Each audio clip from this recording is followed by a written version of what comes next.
పోవటానికి 100 కారణాలను చెప్తా ఉన్నారు. ఒకటి కాదు, రఫీ గారు మళ్ళీ 100 కారణాలు. ఖచ్చితంగా ఓటమికి ఆయన దగ్గరలో ఉన్నాడు. ఏమి ఎలక్షన్ నోటిఫికేషన్ వచ్చిందంటే అవుట్. ఆ పార్టీలో ఎంతమంది ఉంటారు, బయటకు వచ్చేస్తారు. జనసేన పార్టీ, తెలుగుదేశం పార్టీ, వైఎస్ఆర్సీపీ 3 పార్టీలు కూడా ఎన్నికల కేంద్ర కమిషన్ పరిశీలకులకు ఫిర్యాదునివ్వడం జరిగింది. ఎట్లా, ఏంటి, ఏ అంశాలు ప్రధానంగా పరిగణలోకి తీసుకోవాలి ఎన్నికల సందర్భంగా? ఇక్కడ కొన్ని చిన్న విషయాల గురించి మనం పునరాలోచన చేయాల్సిన అవసరం. తిరుపతి ఎన్నికలు చూసాము, తర్వాత మన ఎమ్మెల్సీ ఎన్నికలు చూసాము. ప్రధానంగా ఈ 2 గురించి చర్చించాలి. ఈ 2 ఫలితాలు కూడా చాలా సీరియస్ గా గమనించాల్సిన. తిరుపతి ఉప ఎన్నికల్లో ఏ రకంగా దొంగ ఓటర్ కార్డులతో వేయించారు తీసుకొచ్చి అనేది స్పష్టంగా కనపడింది. అది రిపీట్ చేయాలనుకున్నారు. ఈ మధ్య సజ్జల రామకృష్ణారెడ్డి గారు కూడా ఎమ్మెల్సీ ఎన్నికలు అయిన తర్వాత ఇది అసలైన ఓటింగ్ కాదు, మా ఓటర్లు వేరే ఉన్నారన్నారు. ఆ వేరే ఉన్న ఓటర్లు ఎవరో మనకు తెలియదు. మామూలుగా మనం సర్వేల మీద డిపెండ్ అవుతుంటాం. కొన్ని ఛానల్స్ కానీ లేకపోతే కొన్ని పత్రికలు కానీ చేస్తూ ఉంటాయి ప్రముఖవి. మనకి ప్రముఖమైన సర్వే ఒకటి జరిగింది మన రాష్ట్రంలో, శాస్త్రీయంగా జరిగింది.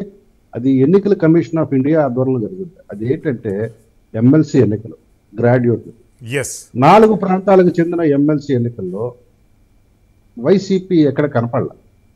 అంటే చదువుకున్న యువతలో వైసీపీ మీద నమ్మకం పోయింది. ఎందుకు?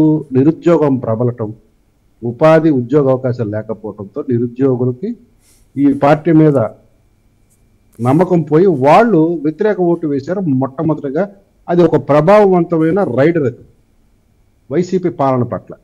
ఇక నేను మా మోహన్ రెడ్డి ద్వారా మా జగన్మోహన్ రెడ్డికి ధన్యవాదాలు తెలియజేయాలనుకున్నా. ఎందుకంటే మా జగన్మోహన్ రెడ్డి గారు పోలవరాన్ని ముట్టుకోనందుకు, రాజధాని కట్టనందుకు మీకు ధన్యవాదాలు, అభినందనలు. నిజంగా మీరు ముట్టుకుంటే మట్టి మశానం అయిపోయింది.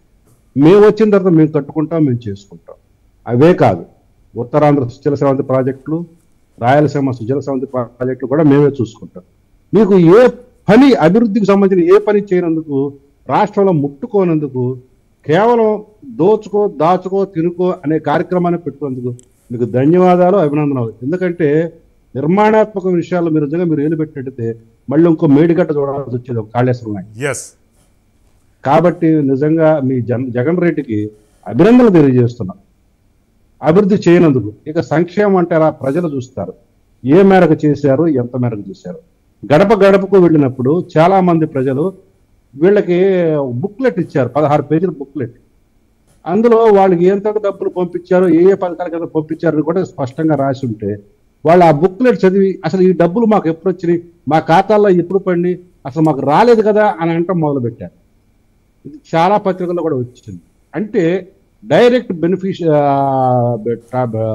ట్రాన్స్ఫర్ చూసారా, బటన్ నొక్కుడు కార్యక్రమం, దాంట్లో గోల్మాల్ జరుగుతుంది. ఒక అంశాన్ని మొన్న మా నాదేళ్ల మనోహర్ గారు లేవనెత్తి చూపారు. అదేంటంటే 65 లక్షల మందికి ఉద్యోగ పింఛన్లు ఇచ్చామని చెప్తే అక్కడ తీరా చూస్తే 55 లక్షలు, 10 లక్షల పైన లెక్క తేడా వచ్చింది.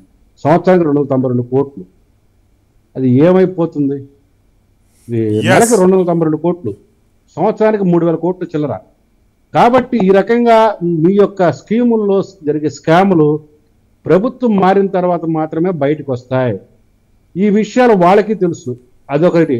రెండోది, చంద్రబాబు నాయుడు గారి మీద కేసు పెడతాం, ఏ రకంగా పెట్టాలని దాని మీద వీళ్ళు అత్యుత్సాహం చూపించి రేపు రాబోయే ప్రభుత్వం జగన్మోహన్ రెడ్డి మీద కూడా 1 to 100 కేసులు ఏ రకంగా పెట్టచ్చో మాకు చక్కగా దారి చూపించారు.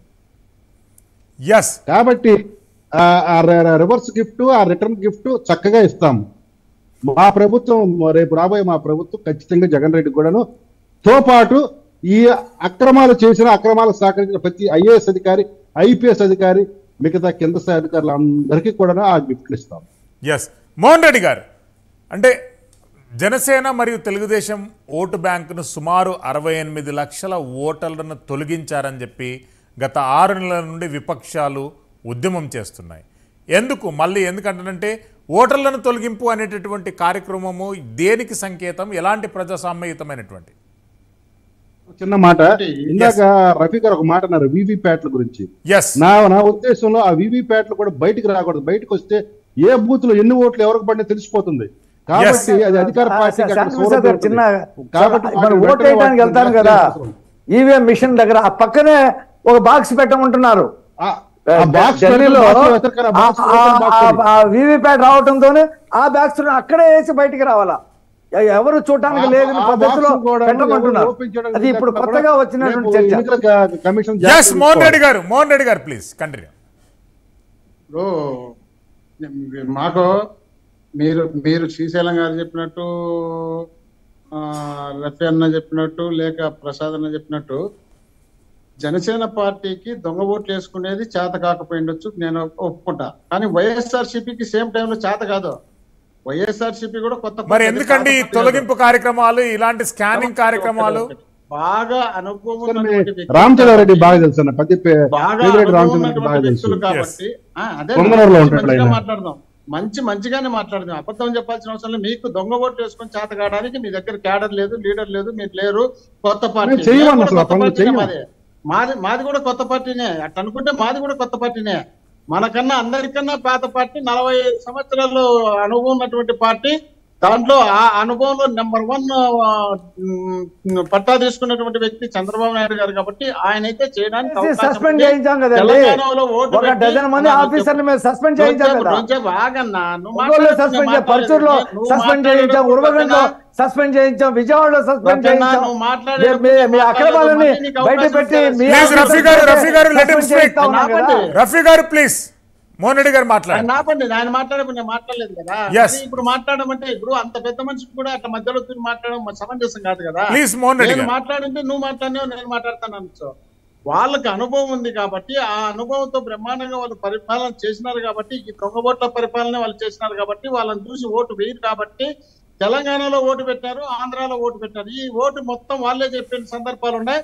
మాకు ఇండియా లెవెల్ మొత్తం వచ్చి ధర్నా చేసినారు, రాస్తారోకలు చేసినారు. తెలంగాణలో బ్రహ్మాండంగా మా వాళ్ళు ఉన్నారంటే వాళ్ళు అందరూ అక్కడున్న ఓటరు, ఇక్కడున్న ఓటరు, తెలంగాణలో ఉన్న ఓటర్లు, ఈ ఓటర్లు అన్ని కలిపి ఇక్కడ చేర్చుకున్నారు. కాబట్టి నిష్పక్షపాతంగా చేయాలనే ఉద్దేశంలో భాగంగా మేము పోయి ఎన్నికల కమిషన్ మేము కోరినాం. కాబట్టి కోరిన తర్వాత అక్కడ వాళ్ళే కానీ మాయ కానీ ఎవరైనా తొలగించి ఉండొచ్చు. నేను అది చెప్పడం లేదు, తొలగించలేదని చెప్పలేదు, తొలగించినారని చెప్పలేదు. వాళ్ళే ఉండొచ్చు, మాయ ఉండొచ్చు. కానీ వాళ్ళ ఆ ప్రాంతంలో ఎక్కువ తెలంగాణ ప్రాంతంలో వీళ్ళ ఓట్లన్నీ అక్కడ చేర్పించినారు. ఎలక్షన్ అప్పుడు మొత్తం వాళ్ళందరినీ ఇక్కడ దించుతారు, దించి ఇలా కావాల్సిన చోట ఓటు ఇచ్చుకుంటారు. ఈ విధమైనటువంటి అక్రమాలు పాల్పడతారనే ఉద్దేశంలో భాగంగా కొన్ని తొలగించిండొచ్చు. రెండోది, ఎన్నికల కమిషన్ చంద్రబాబు నాయుడు గారు ముఖ్యమంత్రిగా ఉన్నప్పుడు వాళ్ళ దగ్గర పోయి ధర్నా చేసినారండి. వాళ్ళ దగ్గర ధర్నా చేసినటువంటి చంద్రబాబు నాయుడు గారు, ఎన్నికల కమిషన్ మీద డామినేషన్ చేసినటువంటి చంద్రబాబు నాయుడు గారు, మేము ఇంతవరకు మా జగన్మోహన్ రెడ్డి గారికి ఎన్నికల కమిషన్ దగ్గర పోయి మాకు ఈ తప్పు ఈ ఒప్పని చెప్పని కూడా లేదు.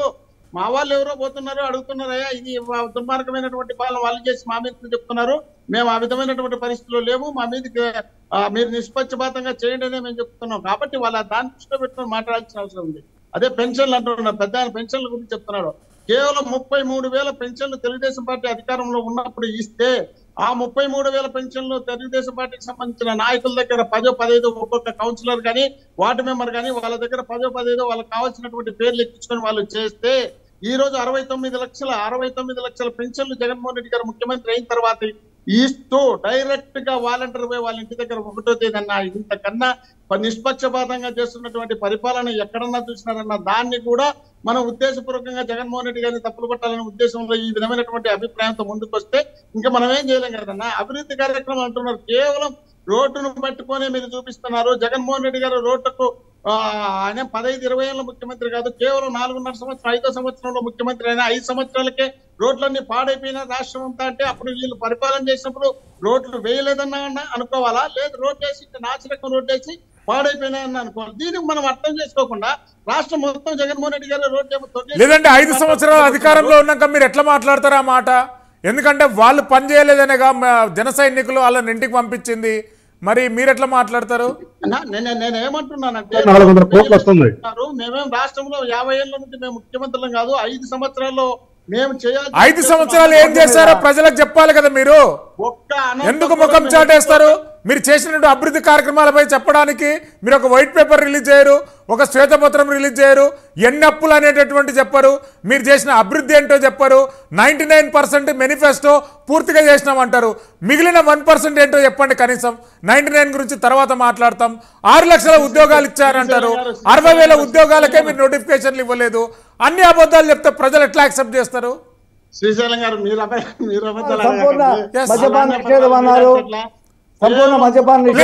రఫీ గారు ఆగండి. 34,000 ఉద్యోగాలు మాత్రమే తెలుగుదేశం పార్టీ ఫిలప్ చేస్తే 2,07,000 ఉద్యోగాలు. సార్ అందు గురించే తెలుగుదేశం పార్టీని ఇంటికి పంపించినా మిమ్మల్ని కూడా ఇంటికి పంపిస్తారు. నేను ఆ విషయం చెప్పాలన్నా, మేము అదే చెప్తున్నా. ఇప్పుడు వాళ్ళు ఏం ఘనకార్యాలు చేసినారు, మేము వాళ్ళని ఇంటికి పంపించినారు. ఇప్పుడు మళ్ళీ అధికారంలోకి తీసుకురావడానికి 5 ఏళ్లలో వాళ్ళు చేసిన ఘనకార్యం ఏముంది?